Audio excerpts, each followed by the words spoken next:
जय हिंद दोस्तों आज हम चर्चा करने वाले हैं हिंदी व्याकरण के अंतर्गत संधि के कुछ महत्वपूर्ण प्रश्नों पर जो कि परीक्षाओं में बार बार आते हैं। वो महत्वपूर्ण संधियां हैं जो उदाहरण पूछे जाते हैं। कई लोग कहते हैं कि सर स्वर व्यंजन विसर्ग तो पढ़ ली, लेकिन हमें वो संधियां बताइए जो बार बार पूछी जाती हैं, जिससे हम थोड़ा उसको भी देख सकें। तो आज वही संधि लेकर के आए हैं। आप वीडियो को पूरा देखिएगा और चलिए शुरुआत करते हैं। सबसे पहला है जगदीश शब्द की सही संधि विच्छेद होगी।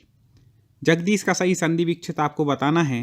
तो आपको बता दें कि सबसे पहले तो यदि आप पहचान लें शब्द देख करके, हमने जैसे ट्रिक बताई है कि जगदीश में कौन सी संधि होगी, तो जगदीश में व्यंजन संधि होगी। अब व्यंजन संधि में अपन ने पढ़ा था कि प्लस के इस तरफ क्या होता है, व्यंजन होता है। तो वैसे चारों शब्द में तो व्यंजन है, इसमें नहीं है क्योंकि इसमें दा पूरा है। जहाँ पे व्यंजन मतलब हलंत लगा होगा ये, ठीक है। तो फिर हमने बताया था कि प्लस के दोनों तरफ ये देखना है कि शब्द हो, उसका अर्थ निकले। जगत कोई शब्द नहीं होता, ठीक है, जगत होता है, ठीक है। तो जगत धन ईस, अब ये दोनों में दे दिया हमने गलती से, तो जगत धन ईस इसका क्या हो जाएगा, संधि विच्छेद हो जाएगा। आज का वीडियो यदि आप पूरा देख लेंगे तो जितने क्वेश्चन उससे डबल तो आपकी तैयारी है, ऊपर से हमें बता देंगे संधि ऐसे हमें कैसे निकालना है। क्वेश्चन आ जाए तो आप कैसे आसानी से पहचान सकते हैं कौन सी संधि है, तो आप जरूर देख लीजिए, ठीक है। अनंत का सही संधि विच्छेद होगा। अनंत तो देखें, अनंत तो अन प्लस अंत से मिलकर के क्या बनता है, अनंत बनता है।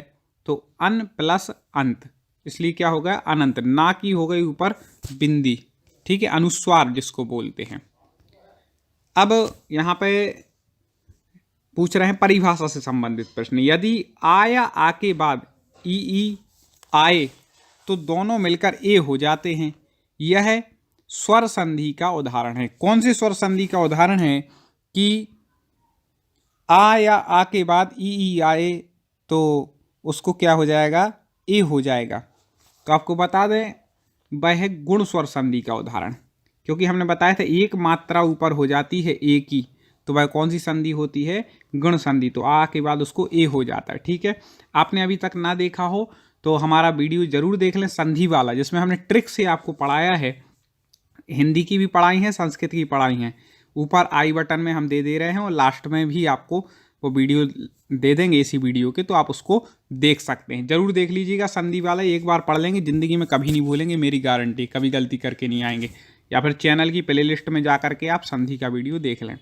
चलें, अनंत का सही संधि विच्छेद अभी बता चुके हैं, ये डबल हो गया है, अन धन अंत, इससे मिलकर के क्या बन जाएगा, अनंत। आगे बढ़ते हैं।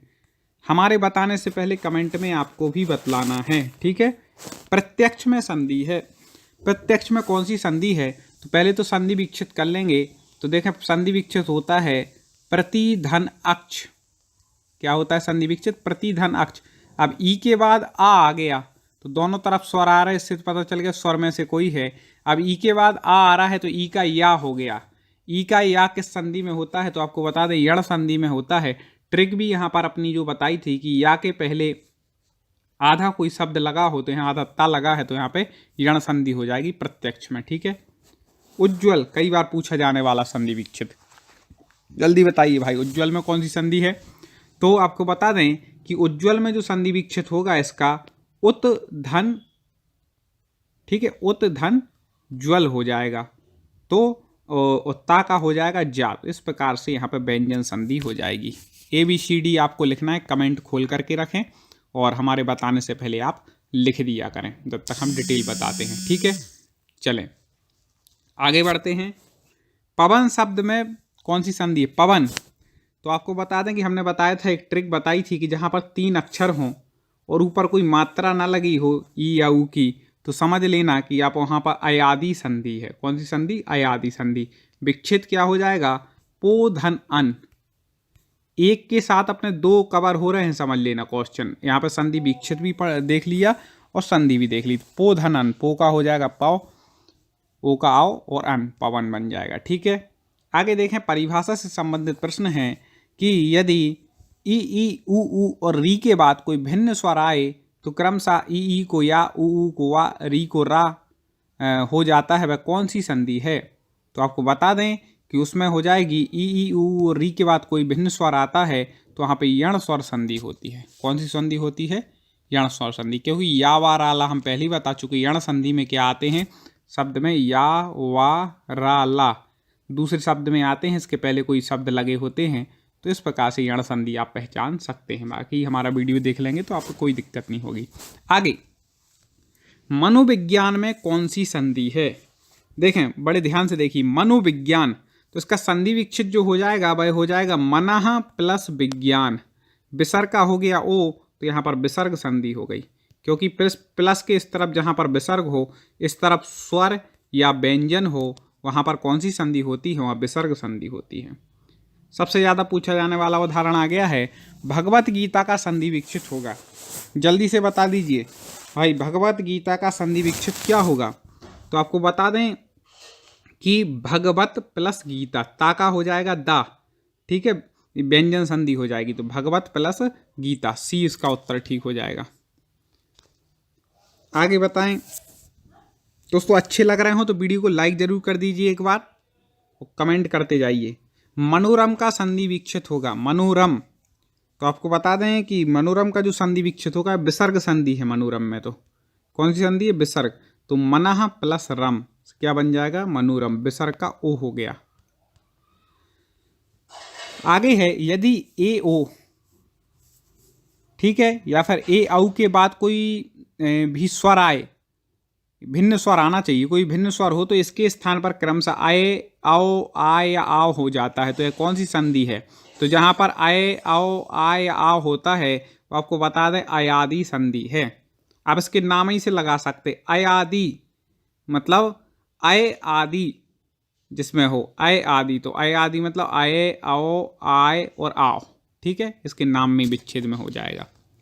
अय प्लस आदि, इसका विच्छेद करेंगे ना, आय प्लस आदि, इससे क्या बनेगा? अयादि, अय प्लस आदि। तो अयादि में कौन सी संधि है? चलो, अयादि शब्द ही में कौन सी संधि है? तो अयादि शब्द में स्वर संधि हो जाएगी, वो भी दीर्घ स्वर, याद रखिएगा। देखो, वो ही उदाहरण है, बार बार आते हैं, आप देख लो। अन्वेषण कई बार पूछा गया, अन्वेषण शब्द का शुद्ध संधि विच्छेद क्या हो जाएगा? तो अन्वेषण शब्द का जो शुद्ध संधि विच्छेद होगा वह होगा सी। आपको जल्दी बताना है, हमारी स्पीड से ज़्यादा आपकी स्पीड होनी चाहिए, ठीक है। अनुधन एषण, ठीक है, तो ऊ को क्या हो जाएगा? यहाँ पर वा हो जाएगा। संधि कौन सी हो जाएगी? तो आपको बता दें यण संधि हो जाएगी। संधि कौन सी है? यण संधि अन्वेषण में, ठीक है, क्योंकि युवा के पहले कोई आधा शब्द लगा है, बता चुके हैं ट्रिक। आगे देखें, जगन्नाथ शब्द में सही संधि विच्छेद है जगन्नाथ, ठीक है, तो आपको बता दें जगन्नाथ शब्द का संधि विच्छेद पहले कर लो। अच्छा, जगत प्लस नाथ, जगत के नाथ होते ना, तो तोड़ना जब हमें, तो ये भी देखना है कि प्लस के इस तरफ भी जो शब्द उसका अर्थ निकले और इस तरफ का भी, उल्टा सीधा नहीं तोड़ देना है कि जग धन तनाथ, तो कोई शब्द ही नहीं होगा, इनका अर्थ ही नहीं निकलेगा। इसलिए तोड़ते समय याद रखना है, विच्छेद करते समय। जगत मतलब होता है संसार के, नाथ मतलब स्वामी, तो जगन्नाथ, तो यहाँ पर हो जाएगी व्यंजन संधि, क्योंकि जगत में क्या हो गया, यहाँ पर अपन ने हलंत लगा दिया तो व्यंजन हो गया था, जगन्नाथ बन जाएगा, ता का ना हो जाएगा पंचम वर्ण। अभिन्न का संधि विच्छेद होगा, ये कई बार पूछा गया, इसमें लोग सबसे ज़्यादा कंफ्यूज हो जाते हैं दोस्तों, तो जल्दी बता दें। अभिन्न का संधि विच्छेद होगा, अभी हमने नियम बताया है कि ता का ना हो जाता है पंचम वर्ण, तो इसका उत्तर जो हो जाएगा वह हो जाएगा सी, अभित धन ना, ता का हो जाएगा ना, इससे मिलकर के क्या बनेगा? अभिन्न, ठीक है। आगे देखते हैं, यण संधि का संबंध किस संधि विशेष से है? किस संधि के अंतर्गत आती है यण संधि? आसानी से आप बता सकते हैं, कोई दिक्कत नहीं है। आपने स्वर संधि के यदि 5 भेद पढ़े होंगे तो आपको पता है कि यण संधि है, ठीक है। नवोढ़ा कई बार पूछा गया, चलिए बता दीजिए, नवोढ़ा का सही संधि विच्छेद क्या हो जाएगा? नवोढ़ा, तो नव प्लस ऊढ़ा, आ के बाद ऊ आ गया, तो ऊ को ओ हो गया, एक मात्रा हो गई ओ की, तो यहाँ पर नवोढ़ा गुण स्वर संधि हो जाएगी। नव धन ऊढ़ा, स्वर संधि का नाम पूछ ले, यदि मान लो नवोढ़ा में कौन सी संधि है, तो गुण स्वर है, और विच्छेद पूछ ले तो नवधन ऊढ़ा, ठीक है। तो इस प्रकार से नवधन ऊढ़ा से मिलकर के क्या बन जाएगी? नवोढ़ा, ठीक है दोस्तों। बड़ा ऊ करना है, ठीक है, क्योंकि ओढ़ा कोई शब्द नहीं होता, ऊढ़ा शब्द होता है। आगे बढ़ें, अनंत का सही संधि विच्छेद होगा अनंत। जल्दी से बता दें अनंत का संधि विच्छेद क्या होगा। तो आपको बता दें कि अन प्लस अंत, इससे मिलकर के क्या बनता है, उससे मिलकर के बनता है अनंत। तो अन यहाँ पे हलंत है, व्यंजन संधि का उदाहरण है क्योंकि, ठीक है। इत्यादि शब्द का सही संधि विच्छेद होगा। इत्यादि कई बार पूछा गया है। आपको बता दें कि इत्यादि में, चलिए अब आप बताइएगा कौन सी संधि है। संधि विच्छेद हम बता दे रहे, तो आपको बता दें इति प्लस आदि, ये इसका संधि विच्छेद हो गया, ठीक है। ये भी विच्छेद करके ही बता दें, इति प्लस आदि, तो ई के बाद आ गया तो ई को हो गया या, इतना बता दिया। अब आप कमेंट में लिखें कौन सी संधि है इत्यादि में, ठीक है। स्वागतम, स्वागतम का सही संधि विच्छेद हो जाएगा, जल्दी से बता दीजिए। स्वागतम तो सु प्लस आगतम, ऊ के बाद आ रहा है तो ऊ को हो जाएगा वाह, ये सा आधा बचेगा तो मिलकर के बनेगा स्वागतम, ठीक है। तो वा में आधा शब्द लगा है तो यहाँ पर हो जाएगी यण संधि, ठीक है। आगे देखते हैं। उड्डयन कई बार पूछा गया, लोग गड़बड़ करके आते हैं। उड्डयन में कौन सी संधि है, जल्दी से बता दीजिए दोस्तों। तो आपको बता दें कि उड्डयन, तो इसका जो संधि विच्छेद होगा वह होगा उत्धन डयन। उद्धन डैनम, उड्डयनम लिखा है शब्द, तो उत्धन डैनम। तो इस प्रकार से यहाँ पर उड्डयन हो जाएगी। यहाँ इसको याद रखिएगा कि हमें इसको हलंत करना है, इसमें नहीं किया गया, प्रिंटिंग मिस्टेक हो जाती है कई बार। तो उत हलंत है, उद्धन डैनम, तो उड्डयनम ता का हो जाएगा डा, ठीक है। तो इस प्रकार से उड्डयन बन जाएगा। संधि कौन सी है तो आपको बता दें व्यंजन संधि है इसमें, ठीक है, व्यंजन संधि है। चलिए आगे बढ़ते हैं। बहुत अच्छे अच्छे प्रश्न हैं दोस्तों, वीडियो को पूरा देखें, लाइक और कमेंट जरूर करें, आगे शेयर जरूर करें। और देखें विष्णवे, विष्णवे का संधि विच्छेद क्या होगा, इसका मैं चाहूँगा कि कमेंट में आप बताइए। मैं देखता हूँ कौन इसका सही बताया था, अभी तक तो फिर भी सरल थी, ये थोड़ा सा कठिन है। जल्दी से बता दीजिए विष्णवे का सही संधि विच्छेद। तो आपको बता दें कि विष्णवे का जो सही संधि विच्छेद है वह हो जाएगा विष्णु धन ए। अब इसका कैसे अपन ने बनाया है विष्णवे, तो आपको बता दें, देखें विष्णु धन ए है, तो विष्णु यहाँ पे ओ आ रहा है, ओ के बाद आ रहा है ए। तो अपन ने अयादि स्वर संधि में पढ़ा था कि ओ को क्या हो जाता है आओ, तो विष्णु को क्या हो जाएगा विष्णव, और ए की मात्रा इसमें लगा देंगे तो क्या बन जाएगा विष्णवे। संधि पूछ ले विष्णवे कौन सी है तो कौन सी बताएंगे, अयादि संधि, ठीक है, याद रखिएगा। आगे देखें, उज्ज्वल शब्द का संधि विच्छेद होगा। तो उज्ज्वल का तो पहले बता चुके, उत्धन ज्वल पहले हम विच्छेद बता चुके थे, इसमें कौन सी संधि है तो आपको बता दें व्यंजन संधि हो जाएगी, ठीक है, सरल है। आगे बढ़ते हैं। ऋषि का स्त्रीलिंग है, जल्दी से बता दीजिए ऋषि का स्त्रीलिंग शब्द क्या होगा। तो आपको बता दें कि ऋषि का स्त्रीलिंग हो जाएगा ऋषि का, ठीक है। आगे संधि इत्यादि का सही संधि विच्छेद होगा। इत्यादि का इति धन आदि, संधि कौन सी है, यण संधि, ठीक है। तो ऐसे हम महत्वपूर्ण प्रश्नों पर चर्चा करते जा रहे हैं और आगे भी वीडियो ऐसे ला करके करते जाएंगे, इसलिए चैनल को आप सब्सक्राइब जरूर कर लीजिएगा और वीडियो को लाइक जरूर करिएगा। तो मैं अमित शास्त्री अब फिर से आज चर्चा करने वाला हूं आपसे कुछ महत्वपूर्ण हिंदी के प्रश्नों पर जो आपकी परीक्षा में पूछे जाने वाले हैं। पहला है, वृंदावन लाल वर्मा हैं, किस प्रकार के उपन्यासकार हैं वृंदावन लाल वर्मा। तो आपको बता दें कि हिंदी साहित्य में वृंदावन लाल वर्मा ऐतिहासिक उपन्यासकार हैं, ठीक है, ऐतिहासिक उपन्यासकार हैं, इतिहास को लेकर के लिखते हैं।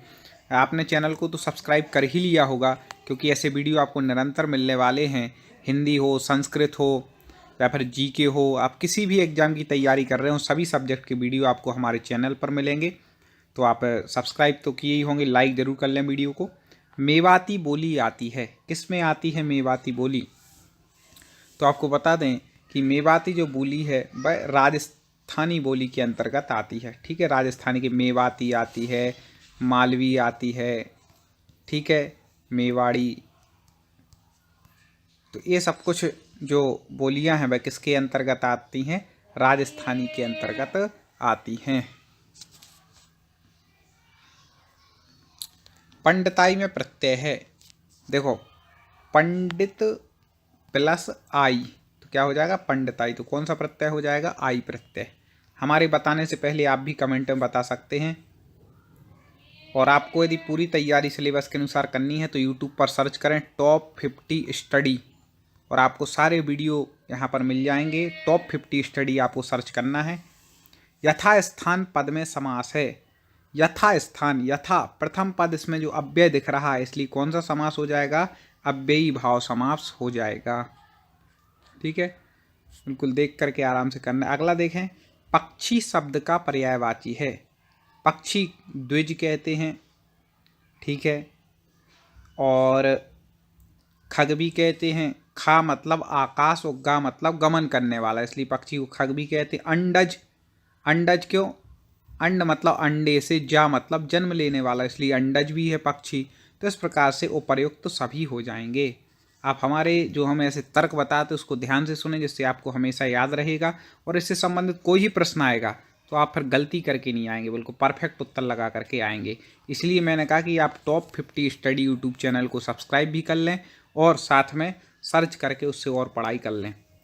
स्वार्थ सुकृत ना श्रम वृथा देखी विहंग विचारी, बाज पराए पानी परी तू पर छीन ना मारी।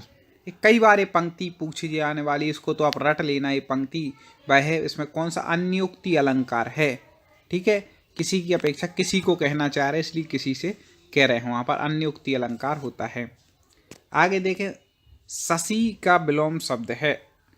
शशि का विलोम शब्द क्या हो जाएगा, तो तरणी। ठीक है, पहला ही क्या हो जाएगा, तरणी। ये शशि का विलोम शब्द हो जाएगा।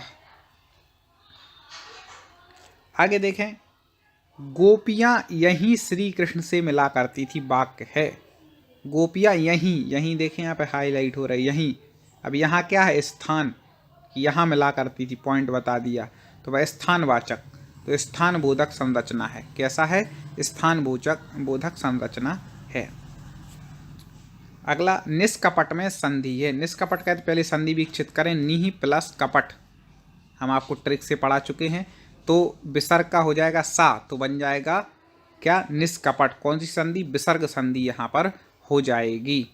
ठीक है, अगला देखते हैं, रतलाम जिले में बोली जाने वाली प्रमुख बोली है। आपने पिछले पार्ट इन क्वेश्चन के ना देखे हो तो जरूर जाकर के चैनल पे देख लें।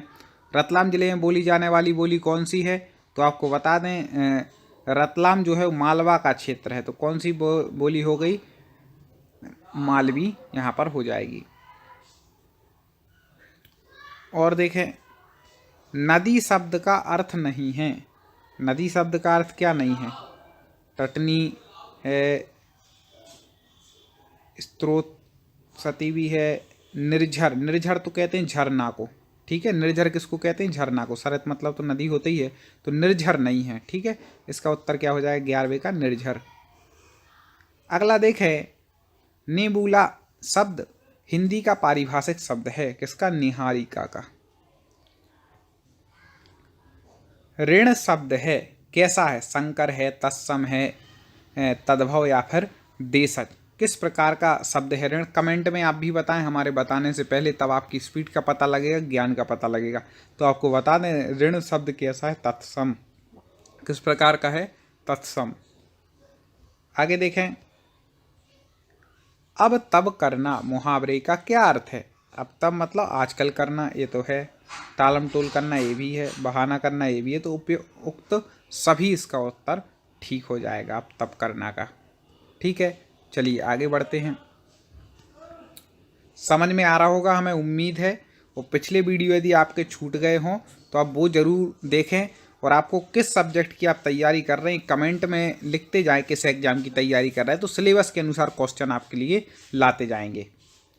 मध्य प्रदेश से प्रकाशित साहित्यिक पत्रिका है। 4 पत्रिकाएं दी हैं, समागम, दलित साहित्य, नया ज्ञानोदय, दस्तावेज। तो मध्य प्रदेश से इनमें से कौन सी पत्रिका प्रकाशित होती है, तो आपको बता दें कि वह है समागम। कौन सी पत्रिका होती है प्रकाशित, समागम। मध्य प्रदेश में क्या होता है, समागम होता है, याद रखिएगा। इस प्रकार से भी आप याद रख सकते हैं। आगे बढ़ते हैं, बहुत महत्वपूर्ण, ज्ञानमंडल बृहत हिंदी कोश में लगभग 1,50,000 शब्द हैं। वाक्य है। क्या कह रहे हैं, ज्ञान मंदिर वैध हिंदी कोश में 1,50,000 किस प्रकार का वाक्य है। आज्ञा तो दे नहीं रहे, इसलिए आज्ञा सूचक तो नहीं है। इच्छावाचक भी नहीं है, क्योंकि इच्छा थोड़ी ना कर रहे। विधानवाचक, हाँ विधानवाचक है, विधि रूप से कथन है कि इसमें ऐसा है। संकेत भी यहाँ पर नहीं दे रहे, तो 3 नंबर इसका उत्तर बिल्कुल सही हो जाएगा कि विधानवाचक यह वाक्य है। अगला देखें, निम्नलिखित में से विलोम शब्द युग्म नहीं है। कौन सा विलोम शब्द युग्म नहीं है। मुक्ति का विमुक्ति दिया है, पहले अपन चारों देख ले। पूर्वाह्न का अपराह्न, ये तो बिल्कुल 100% सही है। सरल का जटल, ये भी सही है। नीरव का ध्वनि, ये भी सही है। ठीक है, तो मुक्ति का विमुक्ति मतलब ये शब्द युग्म ठीक नहीं है विलोम के हिसाब से। ठीक है, मुक्ति का हो जाएगा संसार या बंधन। ठीक है, बंधन हो सकता है मुक्ति का विलोम, लेकिन विमुक्ति नहीं होगा। पूर्वाह्न मतलब प्रातःकाल होता तो अपराह्न हो जाएगा। सरल का जटिल, नीरव का ध्वनि, नीरव मतलब शांत, तो उसका ध्वनि हो जाएगा। अगला देखें, निम्नलिखित में शुद्ध वाक्य है। शुद्ध वाक्य पहचानना है निम्नलिखित में। अब आप देखें, कोयल का कंठ सबसे मधुरतम है। नहीं, मधुरतम नहीं होता कंठ। ठीक है, ऐसे मधुरतम तो वाणी के लिए कह सकते हैं। मोहन और रीता दोनों तैर रहे हैं। मोहन और रीता दोनों तैर रहे हैं, हाँ ये ठीक लग रहा। फिर भी और देख लें, उसके अंदर कई दोष हैं। नहीं, उसके अंदर कई दोष है, ये ठीक नहीं है। आकाश बहुत उच्च है, नहीं ये भी ठीक नहीं है। बहुत भी कह रहे हैं, उच्च भी कह रहे हैं। ठीक है, तो मोहन और रीता दोनों तैर रहे हैं। इन चारों में ये परफेक्ट लग रहा है। चलिए उत्तर देख लेते हैं क्या है इसका सही। एक सेकंड, हाँ तो मोहन रीता दोनों तैर रहे हैं। अब देखें, निम्नलिखित में शुद्ध शब्द है। कौन सा है इसमें से शुद्ध। तो पहले लिया है उपर्युक्त, ये तो ठीक लग रहा है। आह्लाद दिया है, नहीं आह्लाद दिया, ये तो शुद्ध शब्द पहचानना है। उन्नति, उन्नति भी गलत, कृतकृत्य भी गलत है, तो उपर्युक्त ठीक लग रहा है हमें। तो उपर्युक्त ही बिल्कुल सही है, इसी प्रकार से लिखा जाता है। ठीक है, कृतकृत्य इस प्रकार से नहीं लिखा जाएगा, गलत लिखा है, इस बात का याद रखिए। अगला देखें, निम्नलिखित में समुच्चारित भिन्नार्थक शब्द युग्म नहीं है। समान रूप से जिसका उच्चारण हो लेकिन अर्थ भिन्न हो। ठीक है, तो सुत सूत, ठीक है, सुवन सुमन, सुर सूर, सदा सर्वदा। तो आप इसमें से देखेंगे सदा और सर्वदा ये दोनों का अर्थ एक ही है। सदा भी हमेशा और सर्वदा मतलब भी हमेशा। ठीक है, तो इन दोनों का अर्थ एक है, इसलिए ये शब्द युग्म में ठीक नहीं है। बाकी शब्द युग्म में कैसे हैं, ठीक है। तो ऐसे हम महत्वपूर्ण प्रश्नों पर चर्चा कर रहे हैं और आगे भी बिल्कुल ऐसे ही चर्चा हमें करनी है। तो आप बहुत अच्छे तरीके से तैयारी करें और जिस एग्ज़ाम की आप तैयारी कर रहे हैं उसमें अच्छे से सफलता प्राप्त करना है, तभी हमारा पढ़ना सार्थक है। आपको ये प्रश्न यदि पसंद आ रहे हैं तो लाइक ज़रूर करना दोस्तों, और कमेंट में बताना कि आप किस सब्जेक्ट की तैयारी करना चाहते हैं, साथ में किस एग्ज़ाम की तैयारी कर रहे हैं, जिससे उस हिसाब से सिलेबस के अनुसार आपको पूरे वीडियो मिलेंगे और वो वीडियो आपके लिए परीक्षा में हमेशा काम में आएंगे। ठीक है, इस प्रकार